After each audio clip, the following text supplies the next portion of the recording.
Hi, Sabona igama Prince Sibalo Mahlangu ngizozana naso ukheshi masingilini. So I'm here at Amagugu International Heritage Center for a special occasion. We're here to learn about Ndebele history and culture and food. So I'll be cooking for the British ambassador and also for staff from the British Council. So it's going to be a diverse menu, and I'm going to explain also the symbolism of the ingredients and the dishes, the naming of the dishes. For this meetup, I've got two of my fabulous brothers, Arnold Maibong Nkala and Arlington Ndlovu. So they'll be exploring also on Ndebele history, Ndebele culture, Ndebele heritage, and also to talk about the Great Migration that started from Zululand to where we are now. So in the menu, sizapheka isitshwala sophoko, sizapheka isitshwala samabele, sizayenza isiswayi semvu.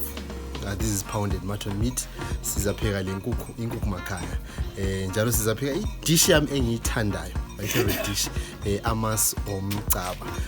Kuzaba nomphusha wendumba, omunye sawuhlangisa le dobi, omunye just is going to be plain. So super excited and just to learn and also to explore and also to teach about the beauty of Ndebele food culture. So yeah, super excited for this but ukudla kuqala.